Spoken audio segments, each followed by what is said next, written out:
ug imbes mulahos kini sa kadagatan, mapugngan kini tungod sa mga basura ug mao kadto ang hinungdan sa dakong baha nga mibanla sa mga katawan.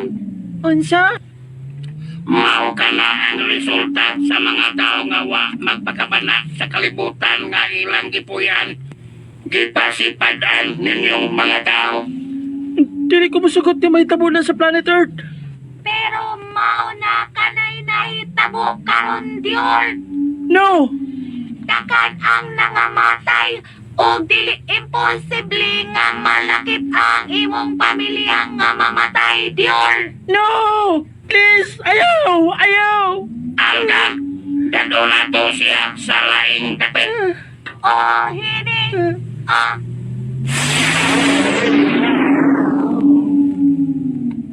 Oh, saan ang dapita? Ano na yung daghang nahigda? Nakilak. Nasay mga bata og tiguang. Kanang imong nakita higala. Mao kana sila ang mga masakiton. Ang uban anak namatay na lang tungod kay wa na makaanto sa sakit nga ilang gibati. Oh, ano ka ng ilang mga panit? Mula ginag... Ew! Kalay tanawon. Padungga siya sa tingog niya ng atong nakita, Elga. oh, hini. Ah,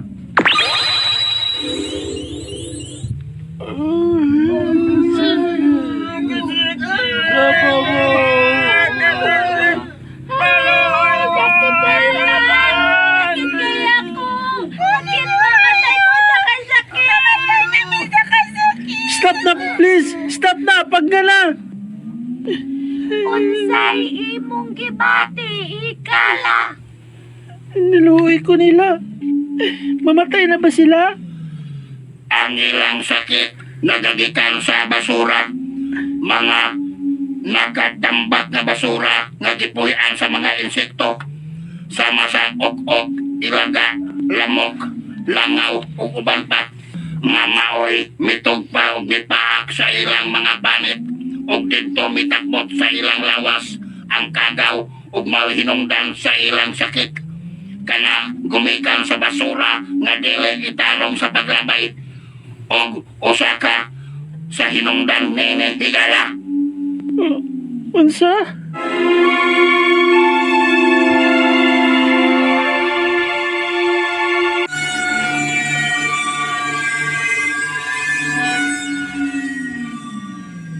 Nganong apil man ko? Dili ka man makamaong mulabay og tarong sa imong basura. Dili ka man kamaong manglimpyo sa imong kwarto ug sa inyong balay. Di pa magpatakaalaman ka og labay sa imong basura. Oh, Sama ka usab sa uban nga ilabay lang ang ilang basura bisan asa mga tapulan ug hugawan na klase sa tao ug way pagkabana sa kalikupan sama sa among planeta. inyong planeta? Oy, gala. Hinungdan nga nangita unta kami o planeta nga among kabalinan tungod sa nahitabo ini. Pero naugno mi nga ang inyong planeta unta ang among balinan. May sama raw sa biyahe sa gidangatan sa among planeta. Kay, unsa day nahitabo sa inyong planeta di ay? Alga, dadolong pakiton pa siya sa atong planeta. Matuman!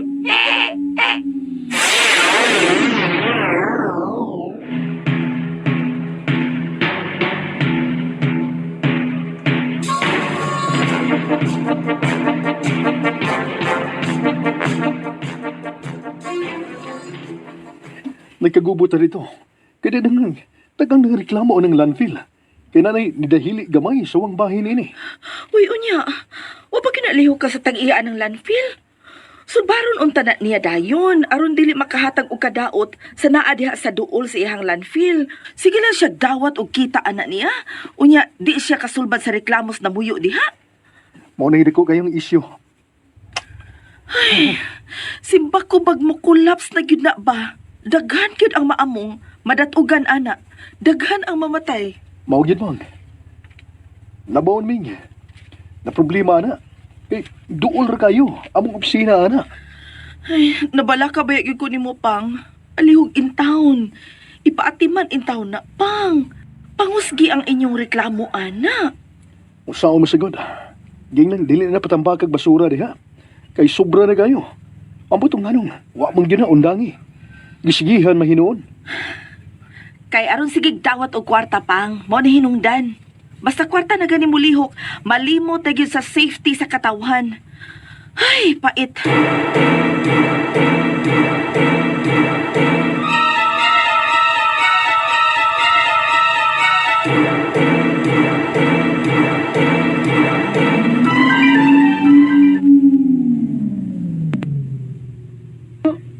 Mao niya ang inyong planet? Itom day ang color sa inyong planet. Dili higala, pindot kaayo ang among planeta. Pero dihang giabusuhan, gipasipan-an, giugaw-gawan na guba kini sama sa inyong kalibutan. Oh, Kanang itom nga imong nakita, mao kana ang among kadagatan. dagat? O higala, ang kaniadto nindot og limpyo nga kadagatan sa among planeta na imong itom. Ana diha gipanglabay ang mga basura, asyete ug uban pang kemikal. Ang among kasapaan napuno sa basura sama sa inyong kalibutan, ingon og sa patay nga planeta. Kaluoy sa inyong planeta. Alga, hini. Sama kaluoy sa inyong kalibutan. O usa ka sa hinungdan niini, higala. I'm sorry. I'm sorry.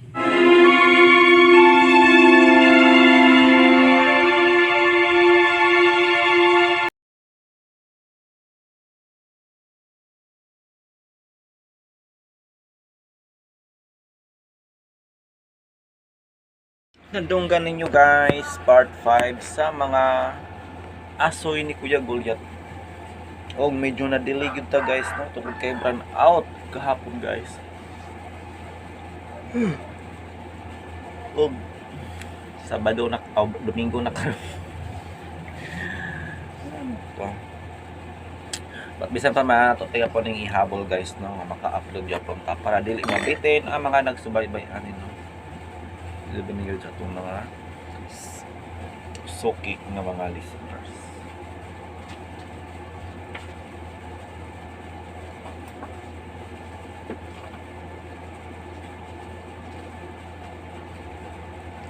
Anyway, just look up lang guys, no? Oh, lamig yung kayong katulog, no? Pag na-ay aircon. Oh, lamig po kaya't bayron ano guys. Guys, under ang aircon. Anyway, baligyain ako ng aircon guys. Kay ilukat na kong permit. Palit mag aircon guys. Ikanhan. Baligyan na ako ni siya for 5,000 pesos.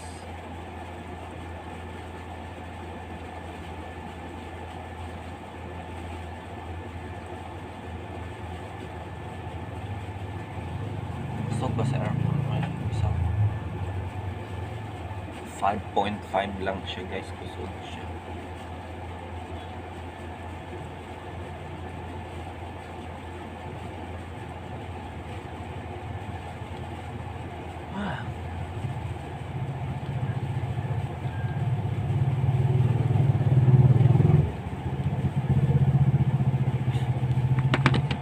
Balita guys.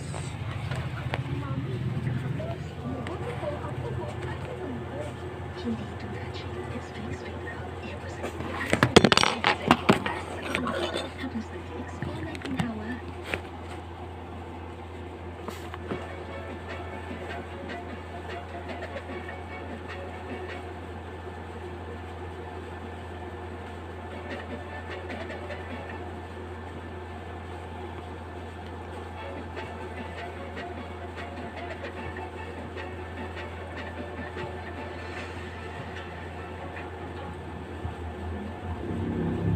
Welcome back mga kababayan sa Tagalog Crime Stories kung saan ibinabahagi ko ang aming obsession sa true crimes at isinasalaysay ko ito sa Tagalog.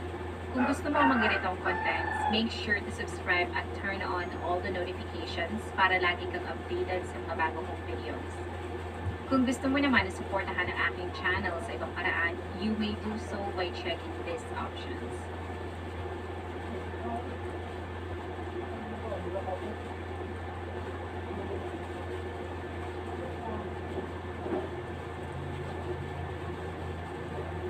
Ang relasyon ng mag-asawang Canadian na sina Paul at Carla Homolga ay tila ng fairy tale. Silang dalawa ay madalas ihalin tulad ng mga tao na paligid sa kanila na parang sina Marvin at Ken dahil sa maganda nilang panlabas na anyo. Pero ang hindi nila alam, kapag hinalungkat mo ang kanilang buhay, hindi sila matchmade in heaven. Ano ang nagtulak sa kanilang dalawa para gumawa ng mga bagay na kahit ang mga batikang investigador ay hindi masigura. Ating balikan ngayon ang isa sa mga kasong puhunan sa Canada.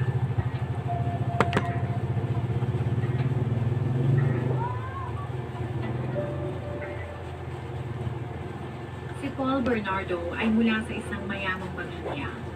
Ang kanyang ama na si Kenneth ay isang matagumpay na negosyante mula Italy na lumipat sa Canada. Noong 1960s, kasabay ng tagumpay ng kanyang ama sa marble at tile industry, ay pinakasalan nito ang kanyang ina, si Marilyn. Ang kanyang mga magulang ay lumipat sa Scarborough, pero ilang linggo pa lang nakasal sila Kenneth ay lumabas na ang tunay nitong kulay. Siya ay hindi pasensyoso at ang pag-aaway ng dalawa ay hahantong sa pananakit nito kay Marilyn. Kahit may mga problema ang pagsasama ng dalawa, ay nagbunga at nagkaroon sila ng dalawang anak na pinangalanan nilang Deborah at Dave. Sa sobrang kalamputan ni Marilyn, siya ay na-diagnose na may depression at ang pagmamahal na hindi niya natatanggap mula sa kanyang asawa ay nahanap niya sa dati niyang nobyo. Ang kanilang lihim at ipinagbabawal na relasyon ay nagbunga at noong August 27, 1964, ipinanganak ni Marilyn si Paul. Makalipas ang ilang buwan, ay inilipat ni Kenneth ang kanyang buong pamilya sa Gilman. Habang lumalaki ay inilarawan si Paul na isang masayahin at masunuring bata. Pero ang paglipat ng kanilang pamilya sa bagong lugar ay hindi naman nakatulong sa depresyon ng kanyang ina na si Madeline. Ang depression nito ay naging malaking epekto sa pagsasama nila ni Kenneth at hindi naglaon, siya ay lumipat sa kanilang basement. Ang depression din ni Marilyn ang dahilan kung bakit hindi ito nakakagawa ng mga simpleng gawain sa kanilang bahay tulad ng paglalaba. Kaya sina Paul at ang kanyang mga kapatid ay karaniwang kinukod siya ng ibang mga estudyante sa eskwelahan dahil ang mga damit nila ay marumi. Pati ang simpleng paglilinis nila ng kanilang mga katawan ay hindi rin naituro sa mga ito dahil kalimitang wala sa bahay ang kanilang ama.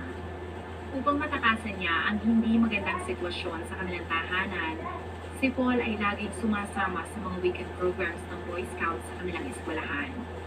Doon ay natuto siya ng mga bagay na hindi sa kanya itinuturo sa loob ng kanilang bahay. Sa lalong paglala ng sitwasyon at depression ni Marilyn, ang mga pangangailangan ni Kenneth ay hindi niya maibigay. Kaya ito ay nahilig sa paninilip sa mga batang babae. Ang mga kilos niyang ito ay agad namang napansin ng mga tao sa kanilang lugar. Noong 1975, ang simpleng paninilip ay nauwi sa pamumulesya nito sa isang babaeng paslit at siya ay kinasuhan.